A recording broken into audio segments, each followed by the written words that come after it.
Okay, so I know that I said that I was not going to work on this blueprint anymore. I was just going to leave it like this and wait for the mid-patch update so we can unlock the test area and everything. I lied. I actually decided to challenge myself and see if I could fit pretty much everything in a single blueprint, a single outpost. So here I managed to fit 2 forges that is going to produce the heavy Shuranite for us. We still have the same zircon production right here.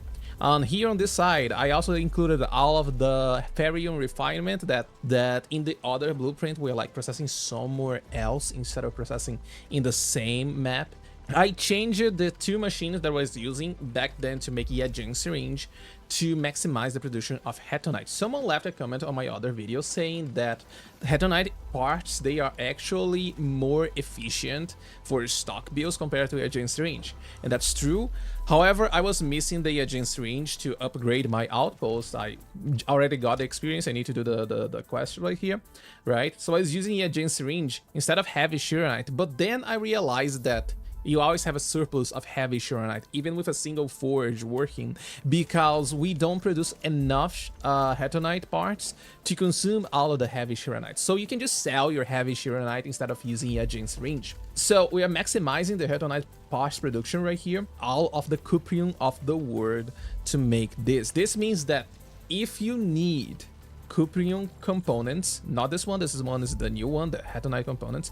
If you need let me see, this one, cuprium components, you are not going to have cuprium available in the world, and it's much better for you to use my previous blueprint that includes the gear component factory as well. It's going to use the remaining Shuranite because we still have one surplus forge that is even in the other map and is included in the blueprint this time. But this one's much more compact and includes pretty much everything that you need to just paste everything and start working. We're still producing 12 batteries per minute. We still have the same zircon production right here. We have all the heavy Shuranite being produced and maximizing the production as well. But this one is also a little bit more complicated to set up, because we also have acid surplus, as you can see right here. This pipe is actually dumping acid back in the map.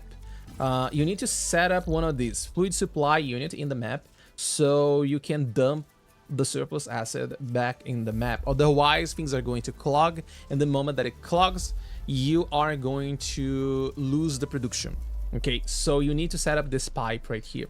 So when setting up your blueprints, the very first one that you're going to set is the outpost left, this one. It's going to fit perfectly on this side of the map, okay? You can go up, you can go down, and you go all the way to the left. You just set it right here. When setting up the blueprint, I also highly recommend you to set it like this. So your acid and the water, they are going to be on the right side of your screen. This makes it so much easier for you to set up all of your pipes, especially because I discovered that there's actually a pipeline limit in the map. And basically, once you get close to the limit, which is 6 pipelines, you cannot place pipes anymore. You cannot make bridges, you cannot make convergers or splitters, because every single time that you split something or you converge something or you pass a bridge through something, you are basically creating new pipelines. So this is one thing that you need to take care of, is about avoiding a lot of bridges. You can see right here that the way that I set up my pipes, they are not like making a bridge through them, okay? Because if you do this, you can end up reaching the limit and you're going to lose the blueprint. It's going to just stop working. Anyway, after pasting the left side of your blueprint, okay, you're going to set up 3 of these ports on the same side to ferrium ore. This is really important because we are processing the ferrium ore on this corner of the map, so we can save space on everything else. All right, here you're going to see it's going to just connect perfectly. All of the ferrium is going back here, and this line right here is already shredding the cuprium, the ferrium for us, so we can use to produce the hetonite. Okay, after you set up this one, you go and place either top right or bottom right. It doesn't really matter. If you're using the bottom right, just go all the way to the bottom, see? Bottom right, and it's going to fit perfectly. Okay, I also included the icons so you know exactly what you're going to need on these spots. Okay, so here, for example, you're going to need acid. Here we're going to need water, water, water, water, and here we have another line of acid as well. Okay, once you have everything set up, you still need to place the flowers on the planting machines. Okay, so this one right here on the top, we're going to set as sand flower. I think that's the name. I always forget about it. The bottom one, you just see if there's water on it and they are just two planting and seed machines, one on the side of the other, then it means it's going to be a Jin or Jinchao, depending on whatever you want to use. It doesn't really matter. Okay, so we drop Yajin right here. This one, for example, we're going to put sand flower once again. Is it sand leaf? I always say sand flower. See, anyway, and here on the top there's another one. You just place Yajin right here once again. Okay, so we're going to be using this one to produce the Shironite that we use to make heavy Shironite. Once you set up this top right part, you're going to see that the machine is going to be slipping over and over.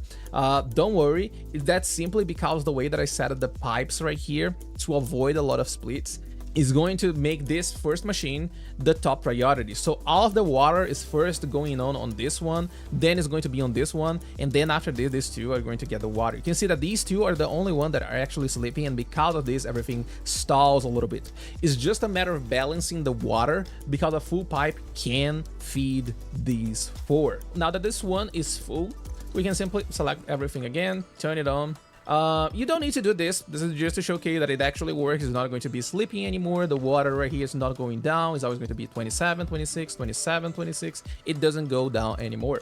Okay, then it's just a matter of waiting and everything is going to work by itself. We're going to have a total of 4.5 Hetonite parts per minute. Okay, and we're using this to make gears. I set it up to split the parts into component production and just stock for you in order to sell it later. If you don't want this split, you just want everything funneled into the component production, okay, you can simply remove this splitter right here and just connect it straight up the fitting unit into the gearing unit. If you want all of the parts to be used into the components, because by doing so you are not going to have any spare parts for you to sell in the stock trading. Okay, the only thing that you're going to have are batteries, which, to be fair, you're going to have a surplus of batteries anyway.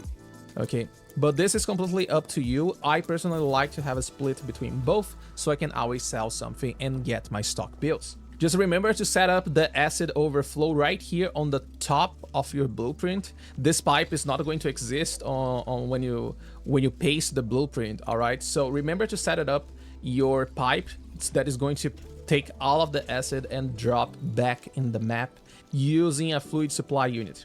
And that's it, you're good to go. The only other thing that you need to use is the remaining blueprints here in the core AIC area. I don't think you can fit this on the Outpost, the other one, maybe if you change some stuff, but I decided not to, okay? So I'm just going to use this on the core AIC area. This is also a blueprint. We only need a pipe of water right here to feed one forge and the planting unit as well. Here on the top side is just like a 4 forge setup, the same one you had back in the 1.1. So you just keep using this one, whatever you have available. And here, just to show you, it's pretty easy for you to set up here as well. Going to delete everything. Oh my god, I was not supposed to delete everything. There we go. I swear that's not intentional, but somehow I always end up doing this. I don't know, I would just always forget to remove the thermal bank from the selection, you know. Anyway, you're going to have two different blueprints for this outpost. Okay, so here we have like the left side. You can place it anywhere. It doesn't necessarily need to be in the bottom corner or anything. Doesn't really matter, okay? The only thing that you need is like water in the top left. Outside of this is just the depot bus, and we're going to get all of the materials that we need, all the originium, the sand leaf, and also the zircon from the depot bus. Okay, and this is really easy because you just place one on the side of the other. See, it just fits perfectly. There you go. Then you just set all of the plants that you're going to need. In the AIC, we're not even using the output ports. We're just using to get all the items right here instead of setting up a bunch of protocol stashes. Okay, and here after it starts working, These batteries, we're going to be using 2 thermal banks to feed all of our factory, and the remaining batteries, they are going to be stocked right here. We're producing 12, but we're consuming, what, 2 batteries every 40 seconds? So this is still like around 10 batteries per minute that you can sell for stock builds. Okay, now that these 2 are working, I can just delete the remaining thermal bank that I set up. And that's it. Everything is just going to work by itself. This extra forge is just in case you want some surplus Shiranite. Maybe you have something that you're going to use. You just want to stock, I don't know, liquid Shiranite. I don't know, it's there, you can use it. And if you don't use it, the factory is just going to stop right here, but none of the other stuff is going to clog at all. That being said, blueprints are, as usual, available down in the description. If you find any issues with your blueprint, just let me know in the comments, or you can join the Discord server as well. And this time, for real, this is the last blueprint that I'm making before the release of the test area, where you're going to have the purification unit and everything else. Okay, one thing that I'm going to say is that I actually got Zhuan Fengyi. I think it's better for me to show you what happened. Should I do a 10 pull? I'm not a gambling addict, come on. Do a 10 pull, join me. I only doing a 10 pull because I want the weapon. Oh no, no.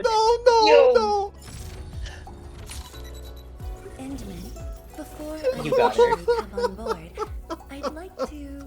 So yeah, I actually have Zhuan Fengyi, and maybe I'm going to work on a guide for her now that I can actually showcase a lot of the rotations, because it's one thing for me to just say how she works. The other is for me to actually showcase how it works for you, you know?